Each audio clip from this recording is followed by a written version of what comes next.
without further ado, let's get into it. Alright, so Levi is a paradox. Alright, what do I mean by that? Now, I think Levi's a really interesting character because of this exact paradox I'm talking about.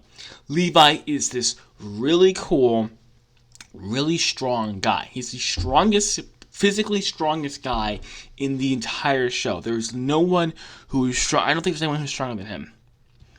In human form, that is. Maybe in Titan form. But in human form, there's no one stronger than him.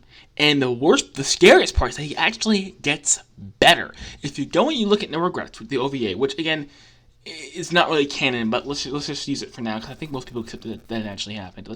And it is referenced in the source material. Taking No Regrets, we see him slice up the abnormal Titan. It's extremely sloppy. It's extremely undisciplined. It's bad for the standards. They're saying, well, Beluga, Levi's emotional. I agree. It could be. That could be it. It could totally be it. It can totally be the reason why he was so sloppy. But it still goes to his maturity level and his skill level. Right. Now let's go to the second thing, which is the female Titan, which is when he could not get her out. He could not get Annie out of her Titan because she was just too talented and she was too skilled and she was too fast. Right? So we see him go in quickly, cut some stuff up, and then get Eren out injured, and then leave. Then we see the third time he comes back, which would be like about a year later. The third time in which Levi moves so quickly, so fast, he's able to get the war chief Zeke out of his Titan after moving incredibly fast. And I don't know if they count this or not because we don't have any precedent for this. But we also have, of course, that famous scene with Kenny, the ODM gear. So maybe you could say he got better with ODM gear. I don't know. Maybe if you look back on this stuff in season 1 and 2, it wasn't in season 2. But if you look back into stuff in season 1, maybe you could say, well, his ODM gear got better. But I don't really have any clear historical precedent for that. Point being is, Levi is an awesome character as far as physical strength goes, and the best part is he gets better over time. But the cool thing about Levi is that for a character who's so strong, he is extremely passive. The entire time, he is, I want to say beholden, but he is working for Commander Erwin. He takes orders from Commander Erwin. He does not do anything of his own accord, but he always goes to Commander Erwin. He's always about patience and waiting. So, of course, we can just look at the very first example of this, which would be, of course, during the Female Titan arc, in which Levi was extremely passive. He did not give orders to Eren. He didn't say, do this or do that. He gave Eren a choice, right? Then, on top of that, when Annie was doing whatever and she captured Eren, Levi, very chill, very stable, very role and goal oriented, got Eren and then left, right? To follow Commander Erwin's orders. He always was just following Commander Erwin's orders. Then we see when Commander Erwin gives him his last goal and is in the last order, and that is to kill Zeke, right? Which it's kind of strange because I always thought it was weird that Levi wanted to kill Zeke because Commander Eren wanted Zeke killed just so they can get to the basement. Like, he accomplished his purpose. Like, I don't know, what does it just mean? When I first read that, I was like, well, you don't need to kill him anymore. You already got to the basement. You already accomplished your purpose. Like, you can just forget about it. But of course, I mean, it was the man's dying wish. I can see why Levi felt the need to kill him after. But he spends the entire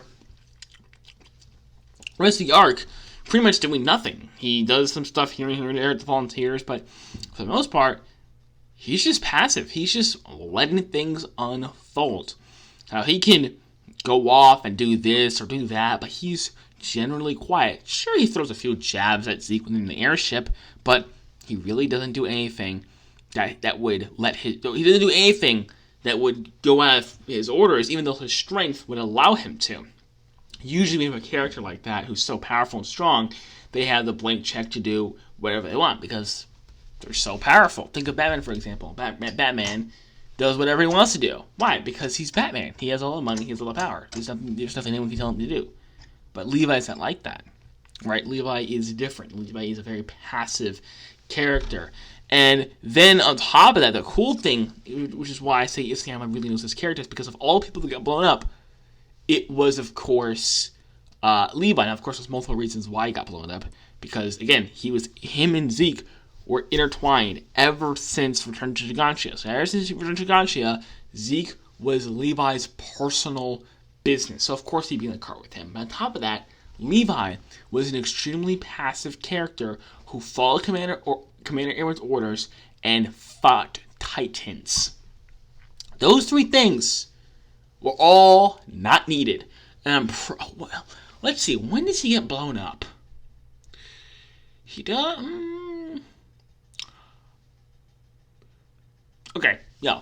I was gonna say he got blown up right before the Rumbling Army, but that's untrue because they could have used him with the whole Aaron situation when they were fighting in Gigantia. They could have used him there for sure. So I wouldn't say he got blown up right when the action stopped, but he did get blown up and he was incapacitated, as passive as could be. He is asleep and injured for most of the final arcs. And, of course, I'm saying this is by design, because his services are really no longer needed, right? The Aaron thing has been, he's not been needed for a while, because Erwin's dead, right? Secondly, the Titans. Those haven't been around either. And the third thing, of course, is that he's passive. And, of course, I'm not saying it all culminated perfectly into this one scenario, but I'm saying those three things, he was getting less and less and less relevant. And of course, he gets exploded by the Thunder Spear. So then, he's taken out of the story because his services are no longer required until they need to fight Titans again. That's when he gets revived, right? That's when we see back in action again, when he needs to fight Titans again. His purpose has been served. He spent his entire career really doing nothing, letting things unfold and taking orders from Commander Erwin. Not only he has one order, he's been unfolding during this situation where he needs to progressively be more action. He progressively needs to take a side. He cannot just sit around and wait for something to happen, right? One of the biggest themes in the War for Parity arc was time, how much time they had.